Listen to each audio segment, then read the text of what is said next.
우리가 4주간 엘리야의 큰 비라는 주제로 말씀을 나누려고 합니다. 뭐라고요?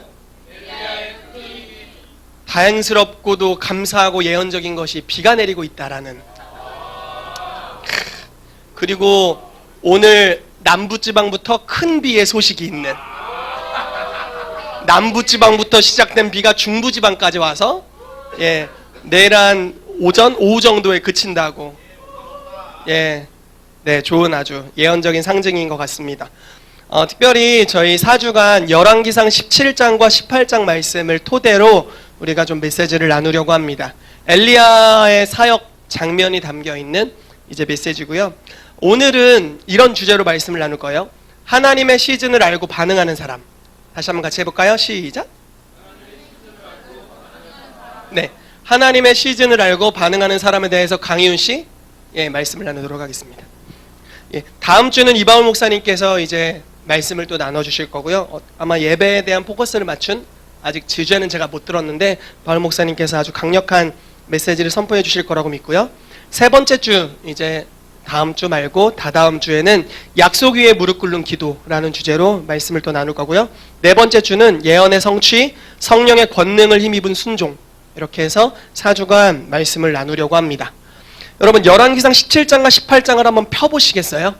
성경이 있으시면 성경으로 피시고 없으시면 스마트폰이라도 펴셔서 킹김의 카카오톡 이런 거 확인하지 마시고 바로 성경으로 넘어가시기를 부탁드립니다. 제가 17장과 18장의 전체 스토리를 슬쩍 이야기할 테니까요. 여러분들은 성경을 이렇게 넘기시면서 한번 살펴보시기 바랍니다. 자, 17장과 18장 전체 스토리입니다. 엘리야가 등장합니다. 바알과 아세라 숭배에 빠진 이스라엘과 아합 왕을 향하여서 갑자기 기근을 예언합니다. 뭐라고 예언을 하죠? 내 말이 없으면 이제 몇 년간 내 말이 있기까지 비도 안 내리고 이슬도 안 내릴 거다 라고 예언을 하고 사라져 버렸습니다. 아합 왕이 생각할 때 웬 미친놈이 이렇게 생각했을 겁니다. 그런데 실제로 비도 안 내리고 이슬도 맺히지 않습니다. 그래서 이제 온 이스라엘을 뒤지면서 엘리야를 수색을 합니다.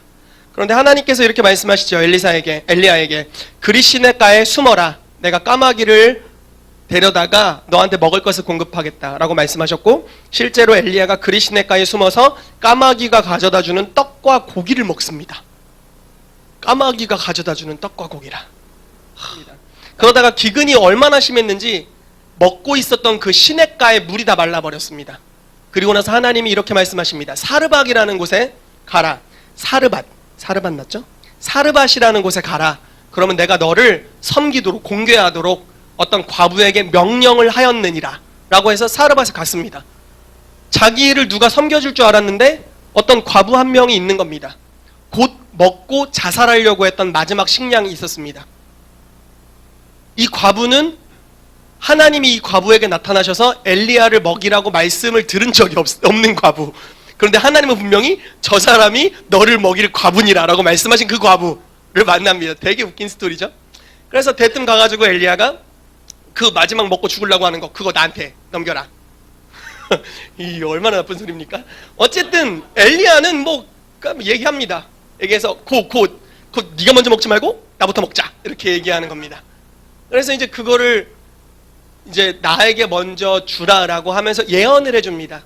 네가 만약에 나에게 먼저 준다면 하나님께서 이 기근이 끝나는 날까지 떡 반죽 그릇에 떡과 그리고 기름병에 기름이 마르지 않을 것이다 라고 예언을 하죠. 그리고 이 과부가 믿음으로 순종하여서 실제로 엘리야를 먹였고, 실제로 떨어지지 않고 그 떨어지지 않는 떡 반죽 그릇의 떡과 이 기름병에 기름을 가지고 엘리야까지 다 같이 기근 끝날 때까지 맛있게 먹었다는 즐거운 이야기, 옛 이야기, 할렐루야, 이런 일이 있었고요.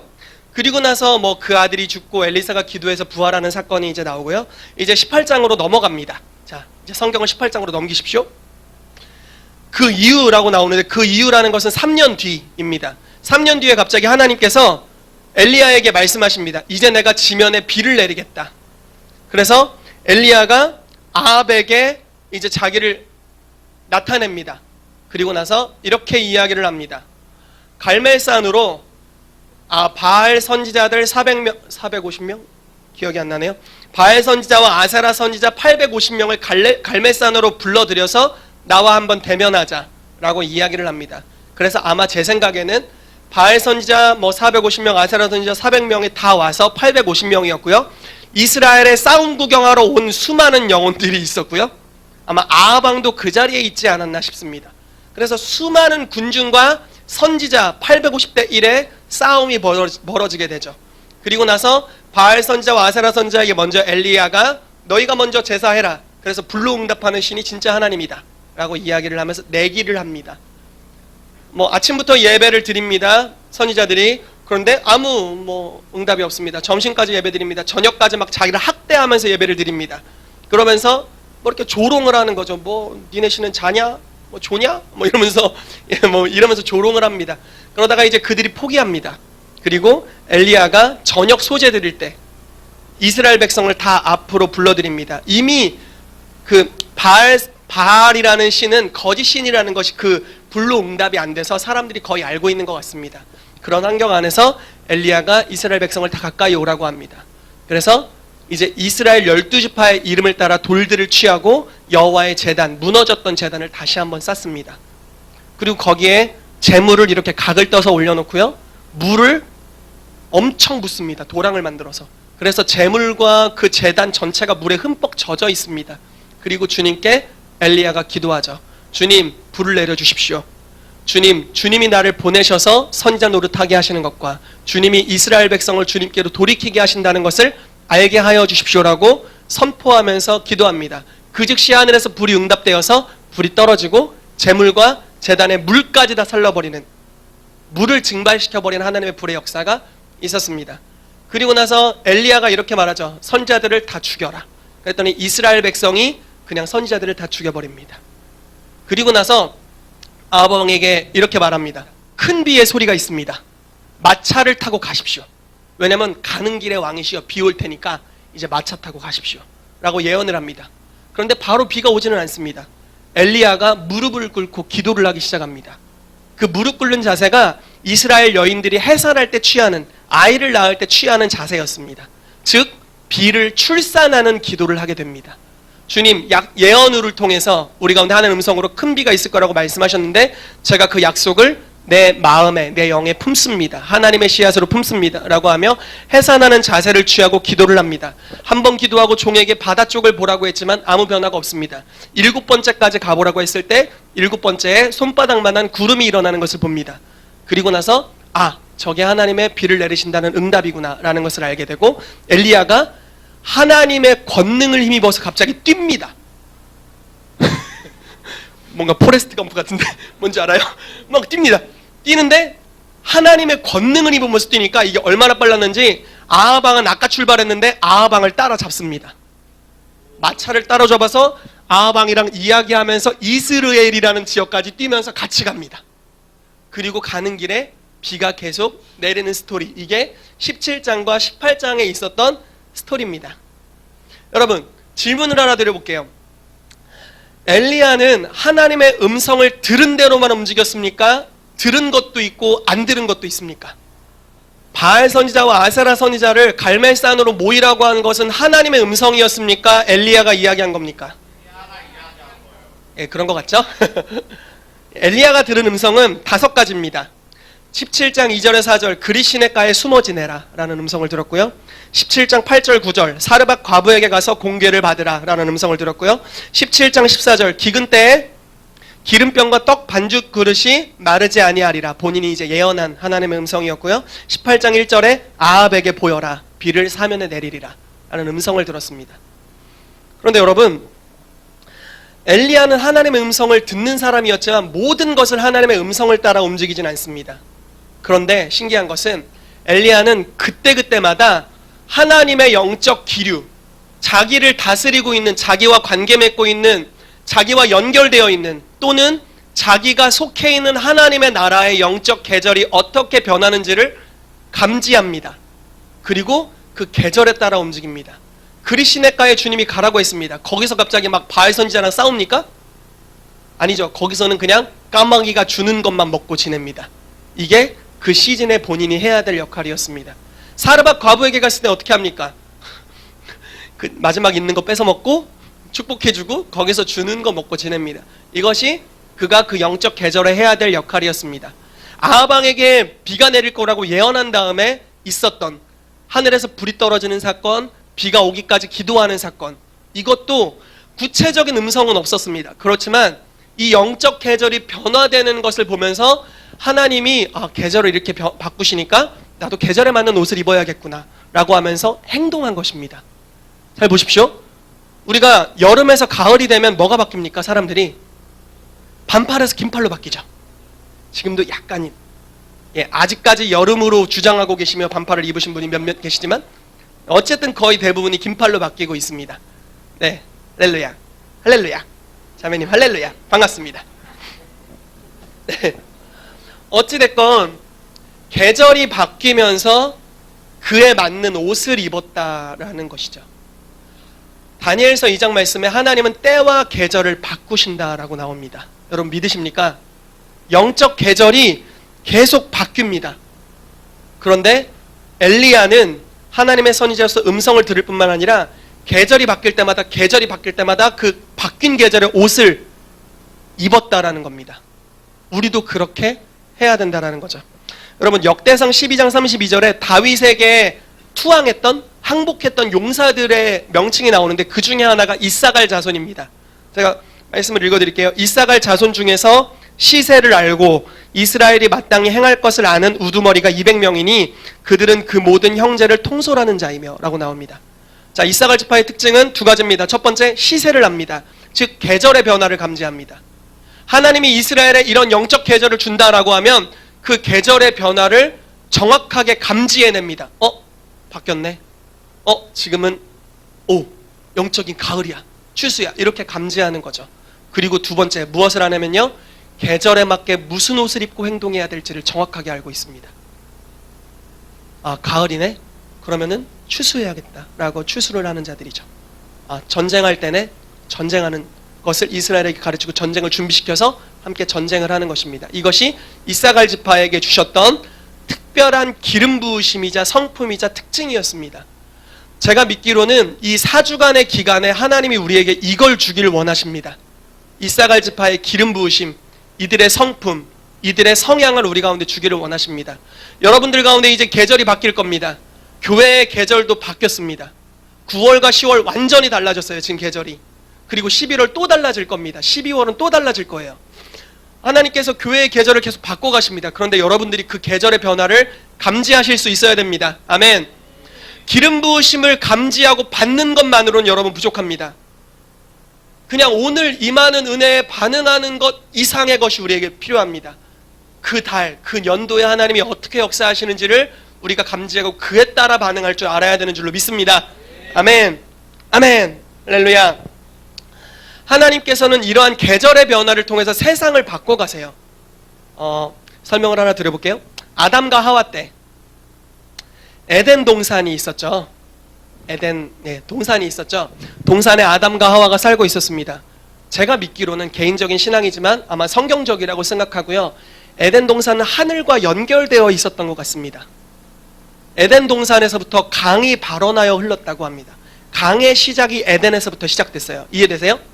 강이 어디서 흘러와서 에덴에서 이렇게 에덴을 거쳐서 간 게 아니라 강이 에덴에서 시작해서 온 땅으로 흐릅니다. 4개의 강이. 그래서 제가 믿기로는 계시록 마지막 장에 기록되어 있는 하나님과 어린 양의 보좌로부터 흘러나오고 있는 그 생명수의 강으로부터 시작해서 에덴의 강이 하늘로부터 땅에 맞닿게 되었고, 그곳으로부터 시작해서 온 땅을 충만하게 하고 복주는 하나님의 영적 계절과 충만함이 온 땅으로 흘러갔다라고 믿습니다. 이해되세요? 하늘과 에덴이 연결되어 있었고 에덴을 통해서 온 땅을 축복하는 하나님의 계획이 있었다라는 거죠. 이해되시죠? 그래서 천국의 영적 계절이 어떻게 변화되는지 에덴은 그걸 감지해낼 수 있습니다. 그리고 에덴에서 어떻게 반응하는지에 따라서 이 땅이 어떻게 변할지가 결정됩니다. 여러분, 교회도 동일합니다. 교회에게 천국 열쇠를 주셨음을 믿습니까? 아멘. 저는, 여러분은, 우리 모두는 하늘과 연결되어 있습니다. 아멘. 우리 안에 하나님의 보좌가 있습니다. 아멘. 하나님의 보좌로부터 생수의 강이 우리 가운데로 흐르고 있습니다. 그리고 그 강이 우리 배에 닿고 있습니다. 그리고 우리가 믿음으로 반응할 때 그 하늘로부터 흘러왔던 하나님의 강이 우리의 배에서부터 다시 발원하여서 이 땅을 복주고 새롭게 할 줄로 믿습니다. 아멘. 아멘, 아멘. 이해가 되시죠? 그래서 하늘과 맞닿아 있습니다. 하늘의 영적 계절이 어떻게 움직이는지에 따라서 우리가 만약에 반응하게 된다면 강이 흐르기 시작할 겁니다.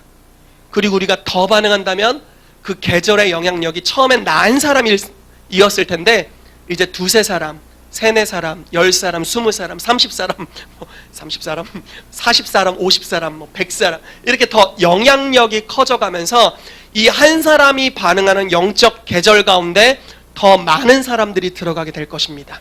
아멘. 이것이 하나님이 계절을 바꾸시면서 세상을 변화시키는 방법입니다. 시편 139편을 한번 찾아볼까요? 아주 은혜로운 구절인데요. 우리 같이 한번 읽어보도록 하겠습니다. 시작. 내 형질이 이루어지기 전에 주의 눈이 보셨으며 나를 위하여 정한 날이 하루도 되기 전에 주의 책에 다 기록이 되었나이다. 하나님이여 주의 생각이 내게 어찌 그리 보배로우신지요. 그 수가 어찌 그리 많은지요. 내가 세려고 할지라도 그 수가 모래보다 많도소이다. 내가 깰 때에도 여전히 주와 함께 있나이다. 아멘. 거의 아멘 소리와 같은 타이밍으로. 네, 감사합니다. 우리가 형질을 이루기 전에, 모양이 생기기 전에 하나님이 우리를 보셨답니다. 하나님이 정한 날이 하루도 있기 전에 주님의 책에 다 기록되었답니다. 여러분 한번 잘 들어보십시오. 17절 말씀에 하나님이여 주의 생각이 내게 어찌 그리 보배로우신지요 라고 말합니다. 하나님이 가지고 있는 생각이 보배롭답니다. 이 생각은 누구에 대한 생각일까요? 예, 나에 대한 생각입니다. 여러분들을 향해 하나님이 무언가를 생각하고 계십니다. 계획하고 계십니다. 정말 많은 생각을 갖고 있습니다. 요즘 페이스북에 고양이 아무 생각이 없다. 계속 아무 생각을 하고 싶지 않다. 이런 거 있잖아요. 막 귀차니즘 같은. 하나님은 그러지 않으십니다. 우리를 향해 정말 많은 생각을 갖고 계신데 그 생각 하나하나가 다 보배롭답니다. 그리고 셀 수 없이 많습니다. 놀라운 은혜 아닙니까? 여러분들을 향해 단 한 가지의 계획만 갖고 계시지 않습니다. 정말 많고 모래알보다 더 많은 생각들, 보배로운 생각들로 그분의 생각이 우리를 향한 것으로 가득 채워져 있습니다. 우리가 게임을 사랑하면 게임 생각만 하루 종일 합니다. 우리가 여자친구를 사랑하면 여자친구 생각을 하루 종일 합니다. 아내를 사랑하면 아내의 생각을 하루 종일 합니다. 고양이를 생각하면 고양이 생각을 하루 종일 하죠. 무엇을 근심한다면 그 근심에 대한 생각을 하루 종일 합니다. 우리는 꽂혀 있는 것을 생각하게 됩니다. 그런데 하나님은 우리에게 꽂혀 있으십니다. 아멘. 보배롭고 많은 생각들, 그것으로 하나님은 가득 차 있으십니다. 그런데요 여러분, 그 많은 생각들을 가지고 우리를 복주시기로 작정하셨다라는 겁니다. 하나님은 선하시고 여러분들을 향한 많은 보배로운 생각을 가지고 계십니다. 아멘. 아멘. 그런데 여러분, 하나님이 그런 생각을 가지고 계신데 그 생각을 이 땅에 있는 나에게 풀어낼 때 한꺼번에 다 풀어내지 않으십니다. 점진적으로, 부분적으로 조금씩 풀어가신다라는 겁니다. 어떤 방식으로? 계절의 변화를 통해서요. 이해되십니까? 하나님은 많은 생각이 있는데 특별한 생각들일 겁니다. 그런데 영적인 기류와 계절을 바꿔가시면서 점진적으로 그것들을 여러분들에게 풀어가신다는 겁니다. 여러분, 요셉을 보십시오. 하나님이 요셉을 향해 궁극적인 부르심이 있었습니다. 그런데 한꺼번에 풀어졌습니까? 그 꿈꾸고 어디 가는 줄 알았더니 종살이 하러 가고, 의로운 행위를 했는데 강간범으로 감옥에 갇히고, 2년 넘게 무고한 희생을 당하고, 그리고 나중에 이제 풀려나게 되죠. 점진적으로 영적 계절을 바꾸시면서 연단해 가시면서 그를 향한 보배로운 생각들을 풀어나가신다는 겁니다. 다윗을 봅시다. 다윗은 기름 부음을 받았지만 그 기름 부음 받았을 때 그는 사생 하나 다름이 없었습니다. 그는 아버지에게 좀 버려진 자식이었습니다. 시편에도 나오죠. 내 부모는 나를 버렸으나 여호와는 나를 영접하시리로다. 이렇게 나옵니다. 내 어머니가 나를 죄 중에 잉태하며 라고 고백하고 있습니다. 아마도 첩의 자식일 가능성이 있습니다. 그러니까 존귀함을 받지 않는 아들이었는데 하나님이 그 아들을 향해 선한 계획이 있으셨습니다. 사무엘을 찾아가게 하시고 기름 붓게 하셨죠. 그러나 상황이 별로 달라진 건 없습니다. 그냥 아버지 심부름이나 하고 똑같이 양을 치고 있었죠. 어느 날 골리앗을 만나서 싸워 이깁니다. 사울의 귀신을 쫓아줍니다. 그러다가 군대 장관이 되었는데 사울이 창을 들고 오늘부터 자기를 찌르려고 쫓아오기 시작합니다. 창을 들고 3,000명을 데리고 10년 동안 쫓아왔습니다. 영적 계절을 바꾸면서 하나님의 보배로운 생각들이 이런 말이 괜찮을까요? 둔갑을 하여서 환난을 빙자하여서 그를 연단시키고 훈련시키고 그를 성숙하게 하면서 보배로운 생각들을 서서히 점진적으로 풀어가십니다. 그런데 이에 따른 다윗과 요셉의 반응을 보십시오. 불평이 안 나옵니다. 요셉 중간에 의로움을 포기하지 않습니다. 다윗 지속적으로 주님을 예배합니다. 주신 환경과 계절, 영적 기류 안에서 주님의 기름 부으심 안에 계절의 옷을 입고 순복합니다. 도망자가 되었을 때는 도망자의 옷을 입어버립니다. 그리고 계속 음성을 들으며 도망다닙니다. 왕이 되었을 때 왕의 옷을 입습니다. 군대 장관이 되었을 때 군대 장관의 옷을 입습니다. 그리고 그 계절에 반응해서 돌아다닙니다. 그런데 주님의 보배로운 생각이 계절의 변화를 따라 하나둘씩 풀어져 갔다라는 겁니다. 여러분, 우리를 복 주시는 것, 하나님이 여러분들 복 주시기 원하시는데요. 그 복 주시는 일은 이 땅의 변화와 밀접한 관련이 있습니다. 여러분 이런 말씀 들어보신 적 있죠? 내가 너로 큰 민족을 이루고. 누구에게 하신 말씀이죠? 창세기 12장에 에이브람? 네, 아브라함에게 하신 말씀이죠. 내가 너로 큰 민족을 이루고 내게 복을 주어 내 이름을 창대하게 하리니 너는 복이 될지라. 너를 축복하는 자에게는 내가 복을 내리고 너를 저주하는 자에게는 내가 저주하리니 땅의 모든 족속이 너로 말미암아 복을 얻을 것이라 하신지라. 아멘. 땅의 모든 족속이 희윤이를 통하여 복을 얻을 것이라 하신지라. 이렇게 말씀하신 것이죠. 땅의 모든 족속이 요셉을 통하여 복을 얻을 것이라. 아멘. 지금 이렇게 말씀하시는 겁니다. 땅의 모든 민족이 재용 형제님을 통해 복을 얻을 것이라. 아멘. 이렇게 말씀하시는 겁니다. 여러분들을 향한 보배로운 생각이 있고 그 복이라고 명명하고 있습니다. 그리고 그것을 통해서 여러분들만 그냥 높은 위치에 올리는 것이 아니라 여러분들을 통해 땅의 모든 민족을 주님이 축복하길 원하신다는 겁니다. 하나님의 영적 계절에 우리가 변화 가운데 반응하게 되면 점진적으로 보배로운 생각이 여러분들의 삶에 풀어지게 될 겁니다. 그런데 그 영향력이 점점 증가될 겁니다. 그래서 여러분들의 삶이 변화될 뿐만 아니라 여러분들의 주변이 복을 얻게 됩니다.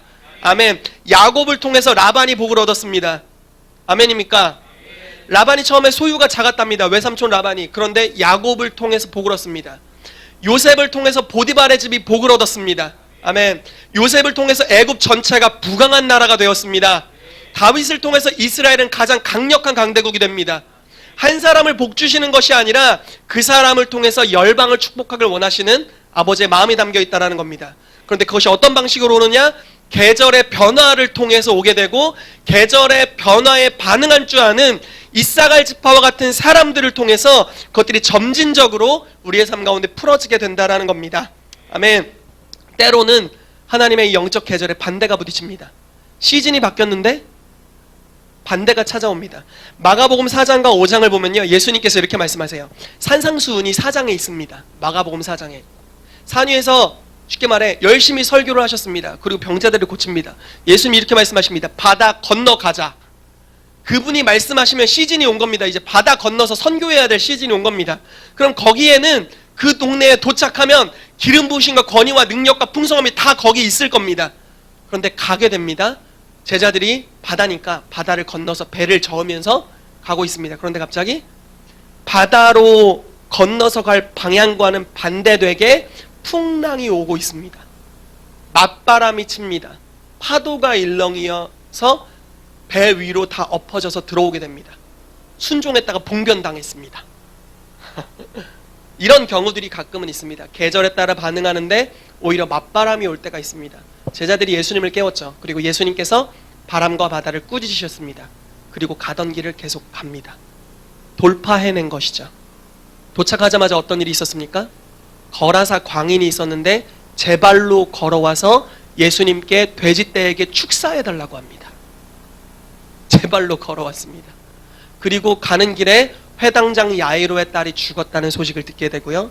그 딸을 살리기 위해 걸어가다가 혈루증하는 여인을 고칩니다.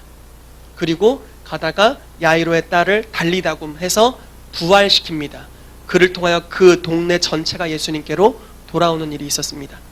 영적 계절의 변화에 방해가 있었습니다. 그렇지만 그것을 뚫고 나갔을 때 더 큰 영향력과 기름 부으심이 예수님과 제자들의 삶에 역사되었다라는 것입니다. 여러분, 하나님께서 이제 계절들을 계속 바꿔가실 겁니다. 저희 교회는 계절이 계속 바뀝니다. 똑같은 영적인 옷을 1년 내내 입으시면 안 됩니다. 계절의 변화에 따라 하나님이 입혀주시는 그 옷을 입으셔야 됩니다. 아멘. 우리가 계절에 따라 반응하고 때로는 그것을 뚫고 나갈 때 더 큰 영향력과 추수가 오게 될 것입니다. 할렐루야! 아멘. 같이 기도하겠습니다.